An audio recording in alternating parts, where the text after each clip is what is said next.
Hi everybody, welcome back to Brick Model Railroader on YouTube. My name is Glenn Holland.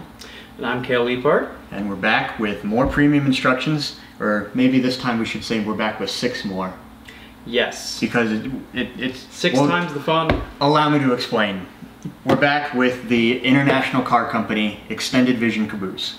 And as you can see on the box, instead of just one caboose, there are 6 of them. So 1, 2, 3, 4, 5, 6. Yep, it's a nice family photo on there. Same thing on the back. So the original wide vision caboose was the one that I modeled for NMRA last year. Yes, the Missouri Pacific caboose that we did for NMRA. Yes, and that was an exclusive. That was an exclusive. So that was an exclusive kit for that show. Correct. We did not do a wide release that kit until now. But we did say that we would later on do a different version of that caboose for a wider release. And now we're doing it. That's what we're doing right now. So, I guess I can just jump right into that. Yeah, so I modeled the Missouri Pacific version of this car for the NMRA train show. And we included the Screaming Eagle decals and a couple other exclusives. Yeah, there was some specially printed tiles. For those people that bought the NMRA version of the kit. And like Cale said, the going idea was that we would come back with a general release of the car. And so, as I was researching the Missouri Pacific caboose, I found out that the International Car Company who built the cabooses basically had several options that you could put on the car that the railroads could select.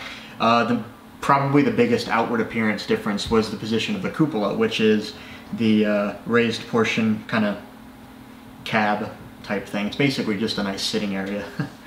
But there were three different options that you could select on the extended vision car, which was a centered cupola, like on the Santa Fe car here, a semi-offset on the Reading, or on the Missouri Pacific there was a full offset.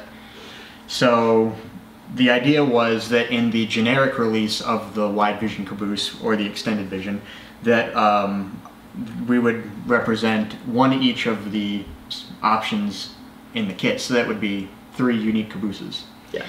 But so I did that. Originally I was going to include the Missouri Pacific with different decals, the Santa Fe original, not the Kodachrome, which is red and white, and the Reading.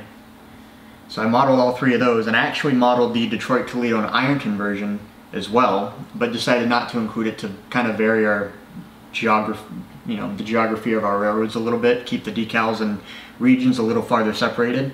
But Cale can't leave anything alone. I can't leave anything alone. I really liked the Detroit, the Toledo, and Ironton caboose. I thought it was a really neat scheme, and I wanted, since Glenn had already modeled it, I wanted to include it. I'm like, we can't just leave this one go. And so I convinced him to do that one. So that makes 4. That makes 4. And then I'm a really big fan of the Kodachrome era of Santa Fe. the aborted Santa Fe Southern Pacific merger. So I really wanted to do the Kodachrome Santa Fe wide vision. Of which there were only 1. There was only 1 that was painted wide vision that was painted Kodachrome. And we included the correct car number on it. Yeah, so I really wanted to do that. I wanted to do that as my car. So that makes 5. So I convinced him to do that one. So that's 5. And then Reading, 10 of the Reading cars eventually ended up with Conrail. Which they painted them blue. And they painted them Conrail blue. Of course. So I convinced Glenn to do that one since it was a fairly easy color swap. Yeah, it's basically it's almost entirely just the outward color differences. So there might be a couple of, I think there's a couple of differences. There might be a difference on the interior, but I'm not sure. The biggest one is the color swap. There's a few construction differences just because of the colors. Dark green, and you have to obviously split the paneling between dark green and yellow. But interior detail, the details remain the same on those 2. So instead of 1 like we did with the NMRA, and instead of 3 like we originally planned with this kit, we're doing 6 unique, accurate, 100% detailed models, and we have a 164-page spiral-bound instruction book, this is probably the most insane custom Lego kit that may ever be done until we do volume 2, which may happen. We'll see. But yeah, I'm working on them. Yeah. I'm trying to convince them. We're trying to find. We're basically whatever we can find interior information for is what I'll model. So I was actually able to find interior information for all of these, and since we've actually found a couple more now. Yeah, these are all modeled from actual plans. You know, we all the details are. Let me see if I can find as accurate as we can make them. There's the Santa Fe and the Reading. Yeah, all the details are as accurate to the specific railroads as we can make them. So, and that was pretty much our primary goal with doing as many cars as we are. We didn't want to, you know, have an accurate exterior with an inaccurate interior, or, you know, vice versa, or, you know, any sort of inaccurate approach. So we kind of just went all in on this one. We went crazy. Yeah, so I guess I can jump through the instructions now. So the instructions are widely different than anything that we've done before. There's actually, well, to start off, there's obviously the introduction and the history. The history article is actually 10 pages. It's pretty extensive. 10 pages and several photos and diagrams. It's got some nice photos, a lot of nice information on the history of the wide vision cabooses. And and so then you get to the actual instructions, and instead of just building one car and then turning to another page and then building another car, Cale, the genius that he is, took the same approach to laying out these instructions that International Car Company took in building these cars. It's actually an extremely modular approach. The builds are very modular. Yeah, so you can basically pick and choose. You know, even if, and one of the great advantages of that is, if you didn't want to model one of these 6, you can still, there's still enough variation in the detail between all these different cabooses that you can pick and choose details from each caboose. Mix and match as possible. To mix and match and kind of come up with a caboose that should be reasonably accurate to whatever railroad you want to model. Or if you wanted to just go freelance, or if you just want to go freelance, and you know.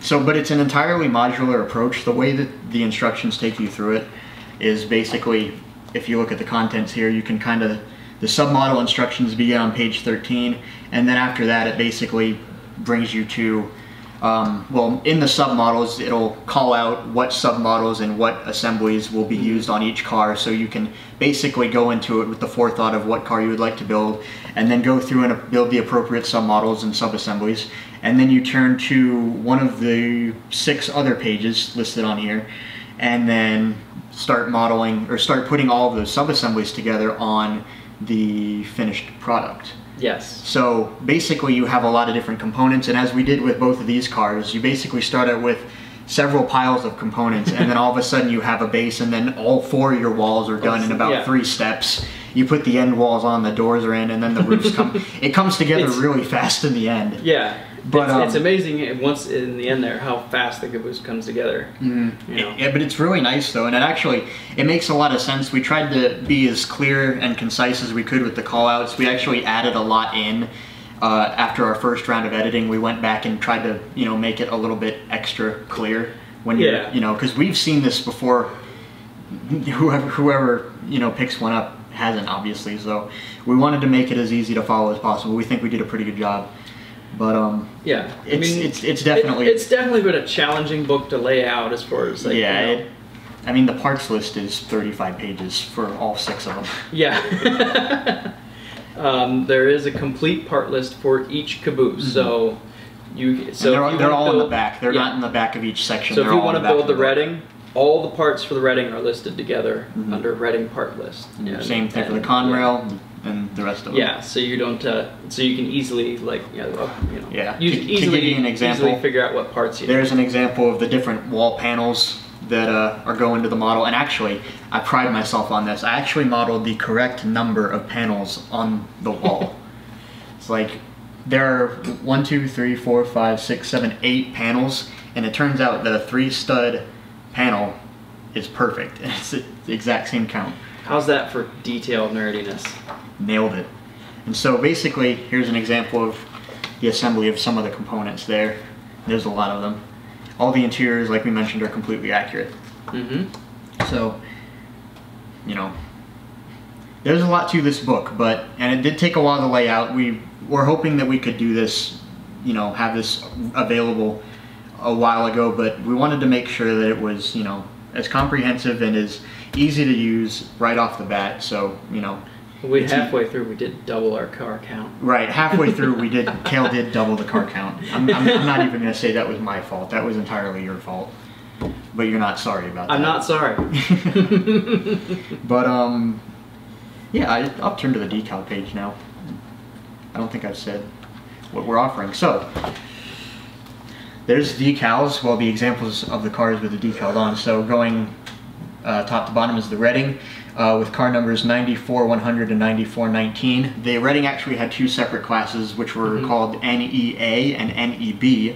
The first 10 were NEA, the second NEB, and we included all the numbers to accurately do any one of those 20.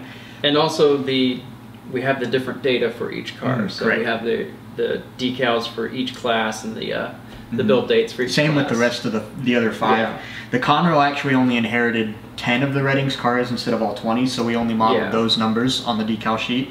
DT and I only ever had 6 cars, so we modeled all 6 of them. The Santa Fe original had, I can't do the math there, but several. And then Kodachrome, as we mentioned, there was only 1 ever done like that, and then the Missouri Pacific, there were, looks like 60? Yes, there's 60 cars in that. With the buzzsaw herald. We included the buzzsaw herald in these decals instead of the Screaming Eagle because the Eagle decals are exclusive to the NMRA version of that car. So, did I miss anything else? Oh, the bearings. One of the things that we also are including in this kit, like with what we did with the bulkhead flat car and the PCF, the insulated box car. Yep. We had printed bearing tiles included in both of those, and we will be doing the same thing with this, but they're different. There's a catch. There's a catch. So if you bought some of the bearing tiles or bought the bulkhead flat car or the insulated box car, the bearing tile that we had in there was a triangular pattern design. These actually have a hexagonal design, and I've seen both types used on these cars, the Cabooses. So if you wanted to buy, you know, either one and build more, you can do that. Yeah. We'll sell these separately. I think they were pretty much interchangeable. You know, standard size. So yeah, you know, just the way that whatever they had in the shop at the time when they reshopped the trucks. Yeah, or something. the way that any modern roller bearing works, it's pretty interchangeable from one truck to another. But we'll include 8 printed hexagonal pattern tiles in the boxes, and we'll also include, if you buy Missouri Pacific decals, they'll be printed on red tiles instead of black. Yeah, the Missouri Pacific Caboose actually features the trucks are in red instead of the black that all the other cars are. Or if you wanted to have a weathered version, you could just use black. Yeah. Doesn't matter, but those will be included. If you buy the Missouri Pacific decals, they'll be included with those. Yeah. Alright, so now we'll go show you the details of the book. So obviously the cover with all 6 cars on there. And the main thing that we wanted to show is the decals. So as we mentioned before, all the unique car numbers are called out with the decal maps there, and then this is an example of the decal sheet that will come with the decals if you purchase them. So the Redding is a little bit more drastic than the others, but there are not quite symmetrical from one side to the other, so we included both sides and then the end, of course, to help clear up any confusion there. Now we'll go and look at some of the details in the Kodachrome version, so you can check all that out inside. You got all the details modeled. There's actually, on the Kodachrome, they actually had the most amount of seats in in any of the 6 cars. There's you know, I think there's several in there. I think it's like 8 or 9, close to. And all the details, of course, accurate, modeled off of the original floor plans. And oh yeah, this is the brake pressure gauge. Nice detail with the actual printed gauge tile. Plenty of space for crew members to chill out and soak in the miles on any freight train from the 60s to the 90s. But yeah, that's about all the details. That wraps up the details and basically everything that we had to mention. So I guess the last thing to say is that the International Car Company Wide Vision or Extended Vision, the official name is the Extended Vision Caboose, is available now on brickmodelrailroad.com, or if you're in Brickworld Chicago, which is June 15th and 16th to the public. Yes. The public days are the 15th and the 16th. If you're there, you will have the first opportunity to get these. Cale will have some in person. You'll have to find him and ask nicely, or just ask. Yeah. Force him to sell you one. Or if you're ordering online, they will be shipping the week following Brickworld. Once he gets back, you know, we'll be taking care of that and getting everything out the door, so you can start building as soon as possible. But yeah, I think that's it now. And enjoying your nice big 164-page book. Oh yeah. I can't get over how big this book is. It's It's crazy. Makes a solid thud. It's almost 3 times the size of the next largest book we've done. It's dedication to detail. It takes up a lot of space. I'm actually glad we got it down to that few pages. There's a lot of stuff there's a lot of stuff in there, but that took some engineering. Yeah, no kidding. But thank you guys very much for watching. Be sure to check out our website, brickmodelrailroad.com, and subscribe to us here on YouTube and follow us on Facebook, Twitter, and Instagram. We're always posting articles on our website, and we've got plenty of other good content on our other social media outlets as well. So with that, I'd like to thank you all for watching and all your support, and we'll talk to you all later.